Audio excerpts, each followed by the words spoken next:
Hello everyone, welcome to this channel. In this video, I'm going to talk about basics of recordings with Logic Pro 10. I've been using Logic Pro 10 for many years now, doing my radio work and recording voiceover, vocals, making music and doing online music, recording albums and EPs, doing live gigs with artists and doing a lot of different music projects. So I'm pretty familiar with the basics of Logic Pro 10, and a lot of people may just want to know the basics, want to get it started with the music creations and all that. So this channel is good for you then. Now, as we know, Logic Pro 10 and Final Cut Pro, if you're familiar with Apple products, those two are on the 90 days free trial right now. If you go onto the website, apple.ca, because I'm in Canada, so apple.ca or apple.com, you'll find these products on sale. They only run on Apple computers. So if you have an Apple computer, and this is pretty good deal. Canadian dollars, $280, and it comes with a lot of things, like the DAW itself, Digital Audio Workstation, I think that's what it stands for. And it's besides the color and with the library, it's okay.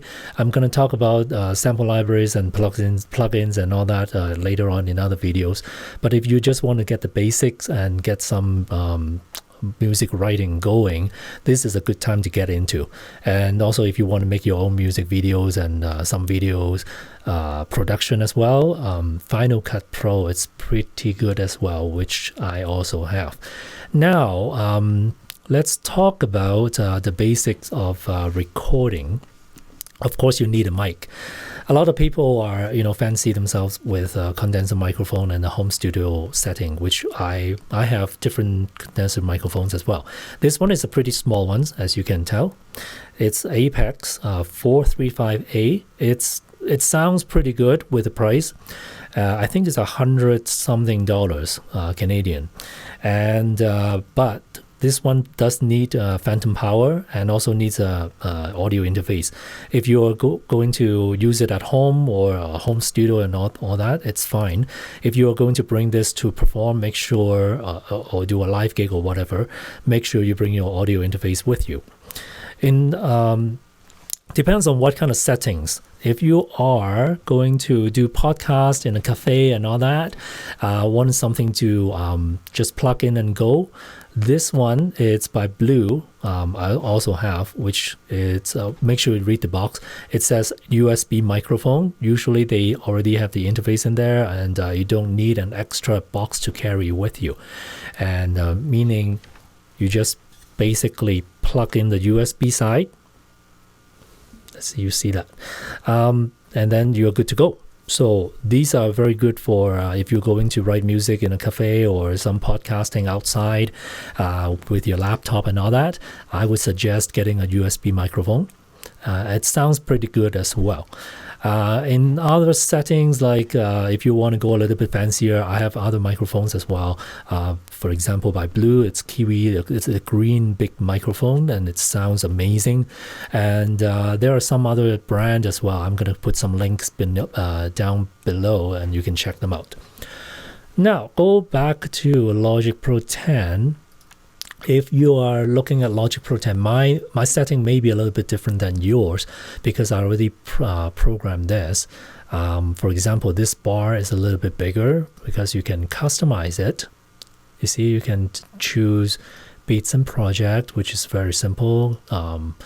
And different settings I use custom because I want to see everything. For example, I see the CPU usage. Sometimes when you are doing some music work, you want to know, where is my meter? Here it is. You want to know how much CPU power is using, but I'm going to go into these things a little bit later. Customize your custom control bar, and you can check off whatever you want to see. Whatever you don't want to see, just uncheck them, and there you go. Let's say if I check the master volume, then there you go. I see a master volume. So you can play around with this. Adjust this according to whatever you want to see. For example, for me, I want to have the tempo, the sample size, sample rate. Mine is 44.1, and this is the bar. if you're making music, you want to know where your playhead position is. So this is what number of bar you are at right now. And then this is a timer. Let's say if I'm recording voiceover, I want to know exactly how long, like the length of the track, then this is the timer that you want to look at. And also, on a side note, if I go to view secondary ruler, I can also see the time on here as well. Now, if I'm recording, of course, first of all, I will need a track. I'm not going to delete this track because I'm recording, like my microphone is on right now because of this track. So let's say I don't have this track. I want to have an audio track to record my microphone, my voice. I know it's audio, so you choose audio. Also, because I'm on advanced or something, so you don't see those funny little pictures. When you first purchase Logic Pro 10, it comes with guitar, microphone, and keyboard and something like that. I don't want to see that, so I've changed the settings. So this may look a little bit different. Now I want to choose audio, and I know my input is number 3, and then create. There we go. So this is, and then I can label this, double click, and this is my mic. Okay, now if I want to record, I'm press R for record, and then I can press my keyboard, and there we go. This is my voice coming in, and it shows, as long as the wave is not hitting the bottom and the top, then you're fine. If it hits all the way to the top and bottom, it means that it's clipping.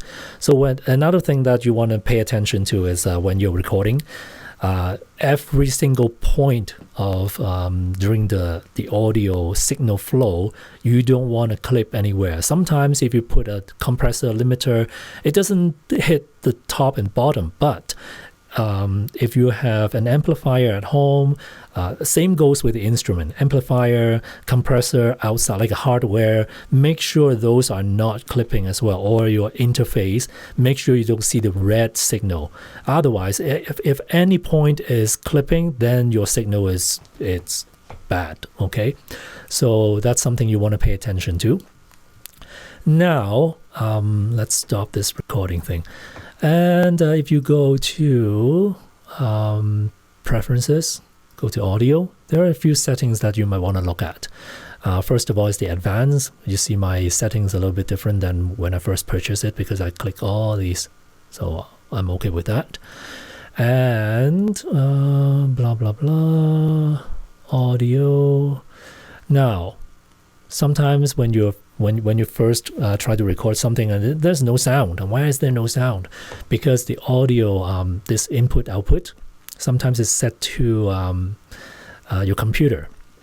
Okay, they're using your computer, your laptop, your what is it called? Let me take a look at without ruining my my signal here. Oh, internal speakers or internal microphone. So you don't want to do that. Like the reason of purchasing a microphone because you want to use the microphone.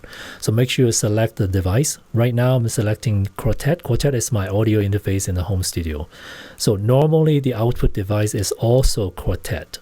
Because I'm recording screen for some reason, I have to set it to system settings so that you can hear everything. So that's something I don't want to mess with right now. But normally output and input, it chooses between like you want the speakers or you want to go through your audio interface and whatnot. So something you want to look at. Recording. Now recording file types, there are different types. Usually by default is AIFF, which is very large file as well, same as Wave. Wave is more like standard, it runs everywhere, but AIFF I think it only runs in Apple computer. And 24-bit recording,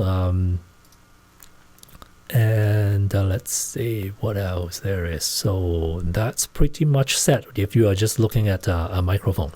So that's pretty much it. And if you have any questions, just leave a comment below. And if I missed anything or if you wanted me to cover anything else, I'm going to talk about some of the plugins that comes with Logic Pro 10, which is very very good as well. So I'm going to cover that in the next video. So thank you for watching. See you next time.